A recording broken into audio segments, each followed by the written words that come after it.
Hey guys, this is Katie from Moonflower Moments. I thought I would do a bit of what does my practice look like in winter, and I feel like this is the correct time to do it because we are about to get some snow on Tuesday. Now, for context, I've probably only seen snow about 6 times in my life, and I think like 2 of the times were when I went to Maine, so that doesn't really count.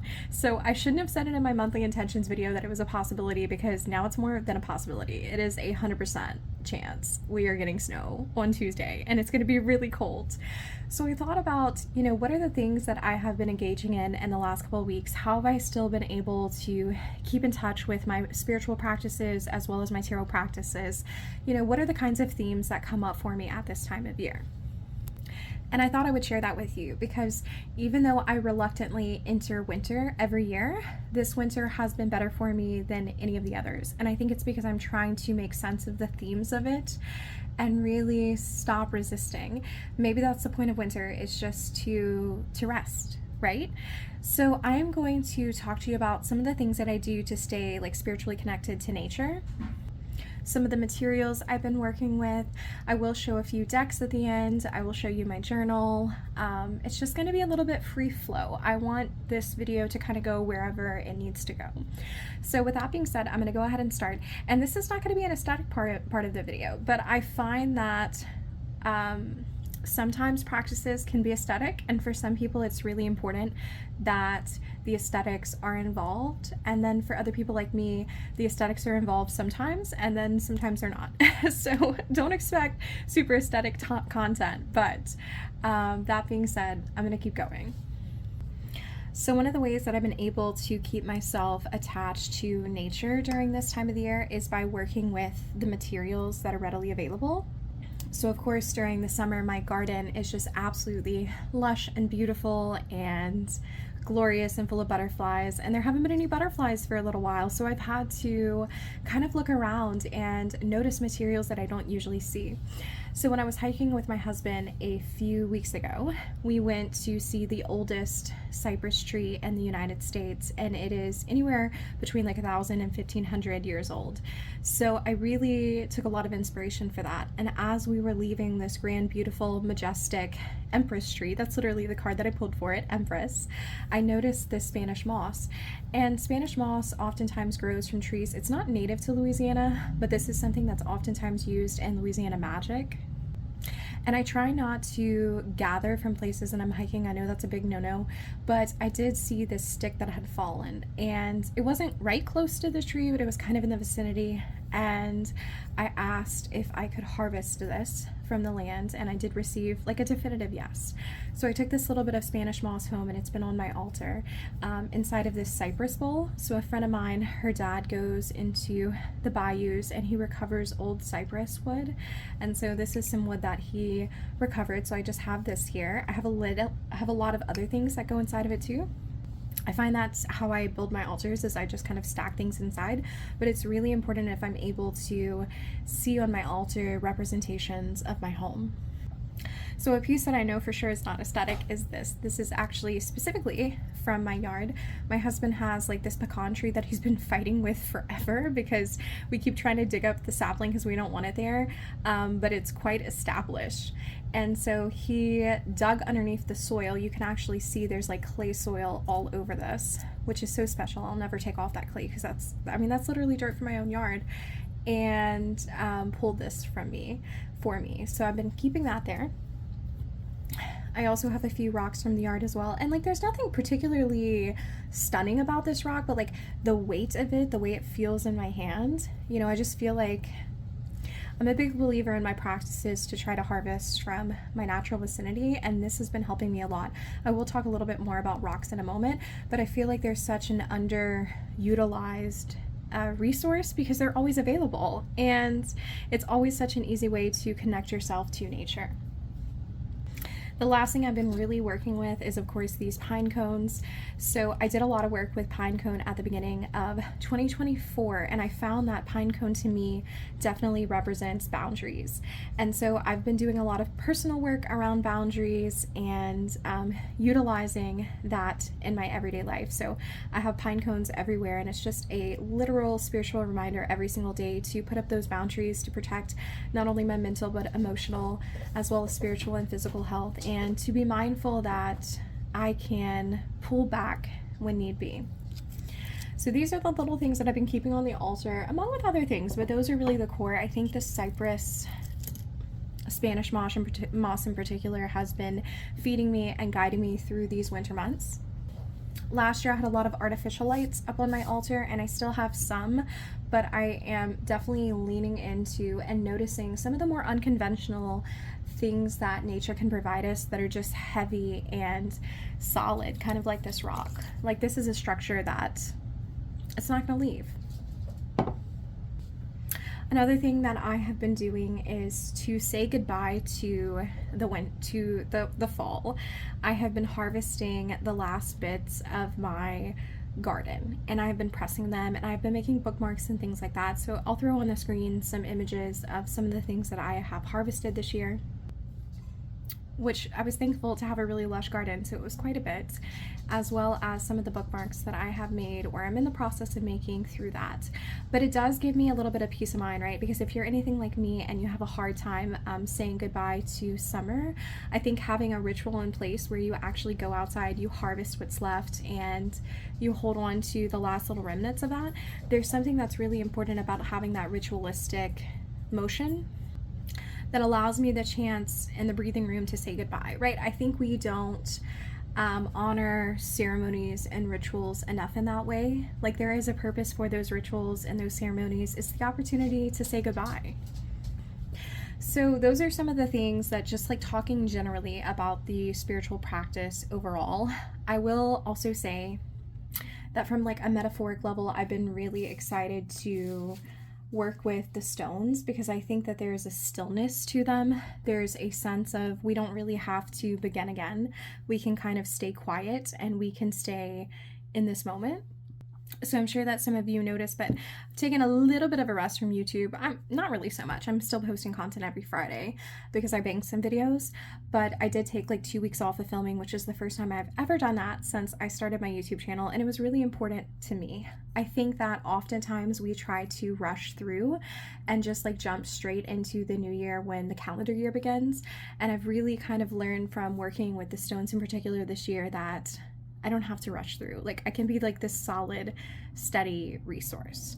So one of the things that I've been doing is trying to finish up any kind of loose ends. So one of the decks that I've been studying for like the damn longest time, and it's gonna look so crazy putting it on camera right now, but I've been studying the Tarot Vampires for the longest time. I'm telling you, I've probably been studying this for 1.5 years, but I really enjoyed it. I made a beautiful sort of journal grimoire, which I'll show you in just a second, when walked all the way through the minors. And I'm currently on the majors right now. I think I'm on the death card, so I'm really close to being finished with that, and then I have to go back and get the quartz. But I am trying to prioritize right now finishing what I've started before I start anything else. I don't want to have any like lingering energy sitting in the background waiting for me, like, hey, why didn't you do this? No. Like, right now we are finishing what we started, and that is the Tarot Vampires. And I will say again, I don't want to create too much hype over this deck because I know it's out of print, but I do think that the guidebook is one of the best things that I have ever read in all of my years of practicing tarot. And so I'm getting a lot of value for that. And doesn't that make sense, right? To push back and winter and really kind of focus on what you've already started, but more importantly, like, study and rest and like embrace that hermit. Like, we're not supposed to be outside right now. And I had pulled like, what should I return back to during the winter summer, not the winter summer. See, I miss summer.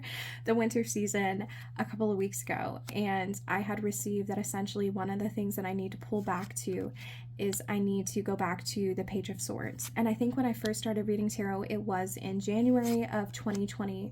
2, and it was a very cold winter, and so I spent a lot of time inside being Page of Swords and learning all of these new things and getting excited by all of these new ideas. So that's where I want to be right now, is I want to play with ideas. I want to wrap up what I've started and really see the value in that. So I will finish the study if it kills me or not. And I am enjoying it. It's just, this is a chunk of a study. It is a very serious study that I think you have to be serious getting started with. And I don't know if I was serious when I started it, but I am serious now. I'm going to finish it. It helps too that I have like this really beautiful journal for it. I just feel like this totally matches the vampire energy. So let me move my candle so I don't burn anything down. And I've just been, this is all the stuff that I did before. So you can see I went and I did all the minors, but I'm on the majors now. And then to make the majors more fun, I got out my stickers. So I've just been creating like this 1 or 2 page write-up for each of the cards, really just trying to distill the information down to its smallest bit. And I've been having a glorious time trying to match the stickers with what I believe the energy of the card is. So the Lovers, I wanted the duality of like beginnings and also endings, because sometimes when we make a choice, we're also kind of closing off other opportunities to us. I don't know, it's been nice.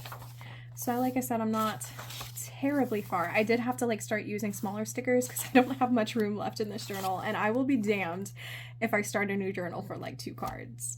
But yeah, isn't it beautiful? So I've been really enjoying that. So that's one of the things that I'm definitely finishing up. Now, as far as the decks that I've been using, I did end up pulling out a pretty substantial basket in January, even though I told myself that I wouldn't. But I find myself reaching for the same exact decks over and over and over again. And I thought to myself, well, what do all these decks have in common? So I'm going to talk through that as I show them. So one of the decks that I've been using is Story Through Stone. I have 2 editions of this copy. I have the first edition, which is here.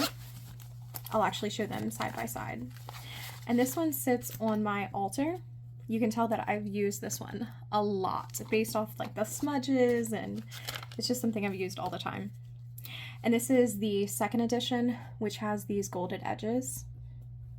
So she's added a number to the second edition.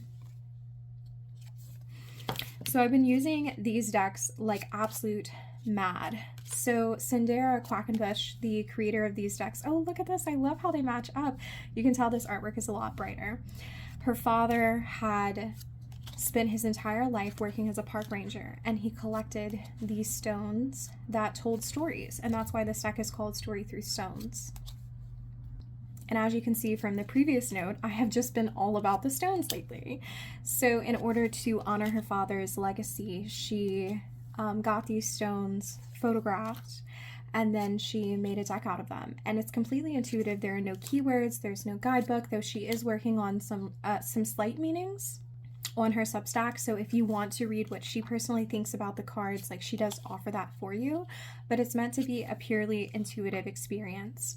And because I've been pulling it back a lot and only using select decks, I've been really taking my time with this one and just putting 1 or 2 on my altar every now and then, and really just taking it slowly. My practice drastically pairs back in winter. I mean, drastically pairs back in winter.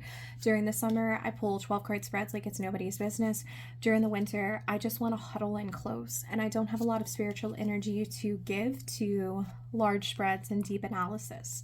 And so I want to spend the time really focusing in on just what one image can teach me. So I've been using these quite often. Along with these, I'll actually grab it because I think I have it right next to me. I keep a little garnet to represent my grandmother. She was born in January on my altar. And I also keep this little turtle. So this is from my granny. She was a bit of a collector for sure. And I like to work with both of my grandmothers, but especially my grandfather. My grandfather comes through pretty heavy through these stones. And so it's a touch back into my spiritual practice. As well as, you know, during the winter months, I tend to do a lot more ancestor work. It just seems the right time, right? Because everything in life is stripped back so much that you actually have the time and the energy to devote to just pulling 1 or 2 cards and just letting those people shine through the way that they need to. So this was Story Through Stones through Sindera Quackenbush. She did send me the second copy because she had saw my video where I had accidentally said that this one was out of print. And I think the time that I made the video it was out of print, but then she had shortly published the second copy. And so she asked me to show the second one on my channel. But like, honestly, even if she didn't ask me and I found out about the second edition, I probably would have bought it myself. So I want to go ahead and say thank you to Sindera for that, because these are amazing. They've been a standard in my practice for close to 3 years now. So it's probably like absolutely no surprise that the stones came up, being that that's where I am right now. I'm also using another one that's pretty predictable for this time. Like I said, I've paired it back a lot, and I think one of the similarities with all of these decks is the color black. So this is the Bug Tarot, which I just love, guys. I love this deck. This is probably within one of my top 15 working decks for personal use. I love how paired it back it is for this winter season. This is one of my true decks for the descent. I can't pull this out during the summer, or if I do, it's like it doesn't hit the same way. During the winter, when everything is really cold and everything is dying, these bones in particular really seem to represent to me the life that is still existing, but it's existing in another form, right? Because a lot of the creatures do die when it freezes. But it's kind of like a subtle reminder, like everything will come back. You know, and the bones kind of look a little bit too like the empty tree branches. So it's like, hey, I'm still here. I'm still rooted. I'm still grounded. I want that rocky kind of earthy energy at this point. It's my only way that I'm able to keep sane, is to remember that the earth has to sleep. And I think this is the perfect description of this deck. The earth is sleeping. And even though it looks like lazy pips, it's totally not. This is the Four of Pentacles. And what I see is you have to hold back your energy. You have to hold back your resources. You have to kind of cling tightly to what you have, because you're in the process of blooming and opening to something else, right? Like part of you might be stable, but the other part of you hasn't quite opened yet. And so you have to hold on to what you have, because you might have a base, but your base is not firm. So I love this deck. This deck is magic. Seven of Pentacles. You can wait here. We have some things that are opening up, but we're still in that stage where we don't know if everything is open quite yet. We don't know if our efforts are going to pay off. And so we're just waiting for the next bit. The Queen of Swords. We have like all of this kind of like lifeblood underneath here. She's having to make these choices that are kind of cutthroat. But at the same time, she's not making them from an aloof position. She actually is deeply still in tune with what her people need. It's just beautiful. Like, I get a lot of intuitive hits from this deck, and every time I sit down with it, I find something else. All right, next is going to be, of course, this bad boy, but I'm only going to show like 2 cards, okay, guys? Because I know it comes up every time, but I mean, my YouTube is my place where I get to show my practice authentically. So similarly to the Bug Tarot, because this is a plant deck, but it's stripped back so much, I'm able to connect to the core of where my practice lies. I'm able to look at the concepts that are presented in this deck and really still stay in tune with nature, even in the darkest days. So what I love so much about this deck is that the quartz are illustrated. The majors are too, so this is the Hierophant. And this has like quite a rosy view of the Hierophant, but essentially the water lily or the water lotus is something that actually cleans the environment that it's in. And so the concept is asking us to use our spiritual teachings to help enrich the environment that we're in. And I really find that to be quite lovely, because during the winter, I can't access this plant, but I can access these ideas. And once again, like, it goes back to my winter practices. During the summer, my practices are exactly that. They're practices. But during the winter, I return back to the base and to the core of these ideas. I don't want humans in my decks at this time of year. That's not what I want, because if I'm staying inside, I'm not interacting with humans. If I'm not going outside, I need kind of the biggest hit of this kind of natural world I possibly can. Okay, this was way too many cards. Or rather, it was way more than 2. This is definitely edged. It comes usually in white, but I've hedged both my copies in black. So of course that was Tara. Now I do have a couple of lighter decks that I have been relying on that I think signify my practice shifts. So the deck that I use to work with the pine tree, I'm going to invite him on my little table, my little pine cone. I don't know what my setup is today, but you know, here we go. We got all my stuff. The deck that I used to learn about the pine cone was the Crow Tarot. And so this deck is innately connected with that particular tree for me. And I find that to be incredibly important because, like I said before, I work a lot in my boundaries during the winter months. But the pine trees are also one of the trees that last the longest and keep their greenery all winter. So even though their greenery is not fresh and bright, and there are tons of dead pine leaves in my yard, it is such a comfort to me to be able to walk outside and see that there's still life. So this is a deck that kind of hits me in the place where, yeah, some of the imagery is very kind of dismal. Some of the imagery is quite like dark in the sense of like the tones are not like uber saturated.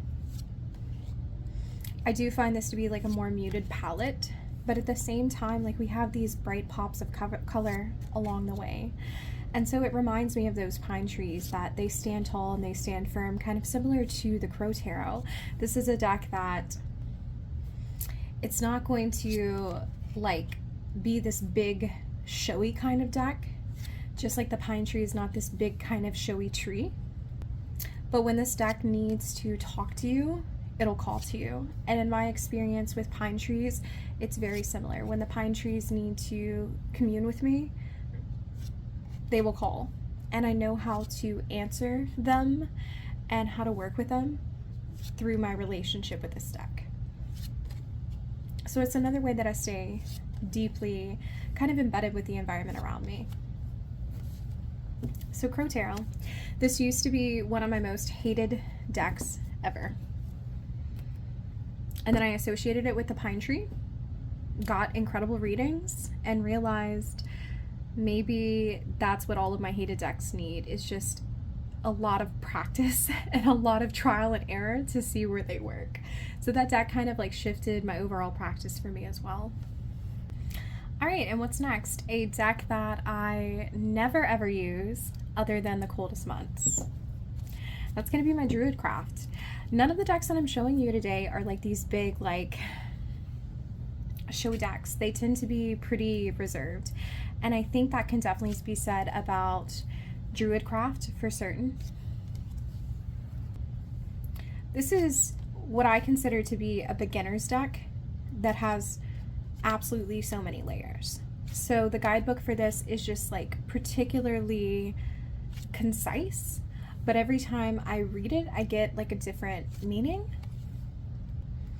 And it's a deck that I never find to be overwhelming. So like I said, I'm in a bit of like a kind of witch's rest right now. I'm not expending a lot of spiritual energy. And so I do need to have decks that on the days where I feel like I need a quick and easy reading, I have something to go back to. And that's what the Druid Craft does for me. But in a lot of ways, Druid Craft also fits. And I know that I've said this before because of how rocky it is. I need something to remind me to pay attention to the rocks and then also to the moss during this time of the year. I need something that is still outside, but is not lush, and it's not vibrant, and it's not coated in too much brightness. Like, this is a great Knight of Pentacles for me right now. This is who I am right now. Like, I still have this garden, but the garden has not come to bloom yet. And that's what I need. I just need like a simple reminder of this. I never, ever, ever, ever use this deck basically any other time but now. As soon as the temperatures dip below 50 degrees, Druid Craft comes out, and almost every other deck in my collection goes away because I want to devote all my time to this. It's beautiful, guys. I'm definitely glad it's one of the first decks that I ever got. And then on a similar vein, because they live in the same basket, I'll leave a link in the description box below too to this creator of these bags. I have a lot of those bags by them. Here, like I have this one. This is like an older bag of mine. I have this one. They're pretty simple bags, but they've held up better than any other bags I've ever purchased. Sorry, I had to do like a side note. And like they have free shipping and they only cost like $7. So I'm gonna leave a link in the description box below because I cannot remember their name, but that is where I get most of my bags. So because Druid Craft lives with the Druid Plant and Animal Oracle, I have them combined. This one gets some use during this time too. And it's kind of self-explanatory. It's like what I said before. I don't want my decks to have people right now. I don't want to see people. I don't want to think about people. I don't want to be near people. I want to be completely reclusive. And I think that this deck definitely gives me the opportunity to do it. Also, as you know, plants are my first love. Plants were my first love before tarot came around. Actually, I would say it was Lepidoptera. So it was like butterflies and moths. Then it was plants. Then it was decks. And so when I've been enjoying a bit of a witch's rest, right, and not doing too much in terms of workings or involving myself heavily in practices or even kind of thinking about a lot of content for YouTube, I've kind of like slid back a little bit from that. I have a lot of ideas planned for spring, but I've written those down and I know those will get developed in their own time. I have found it to be really comforting that I can just pull one card from this and I can sit with a guidebook and I can learn about this creature or this plant because I have the decks mixed in. And it doesn't even feel like necessarily I'm pulling an oracle card. Like I can bring that element into it. I have several that are right now posted like all around my room as altar cards. But it also is just kind of a breath of fresh air. Like sometimes we can approach the cards and use them as gateways into our other hobbies. And I think I speak for a lot of people that like when tarot came around, it became all-encompassing. And I think that's great and I think that's beautiful. And I have no intentions of ever leaving tarot behind and I want it to be all-encompassing. But it's nice to take a little bit of a break and remember other facets of self right now as well. And I'm going to stop right there because my mother's maiden name translates to garlic. So I think that's a beautiful image for everything that I have set up around here with my little reminders of family. Okay, guys, so I really think that's all I had to say. I don't think I have to say anything else. I wanted to keep this video pretty brief because as you can tell, my practices are pretty brief right now. So thank you for coming along with me.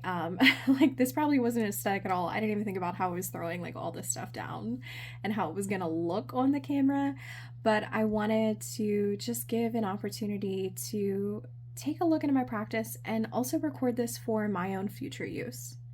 So once again, I always appreciate y'all being here. If you feel called to, please give it a like or give it a subscribe if you're not here as part of my subscribers. I would love to have you. And I will see y'all next time.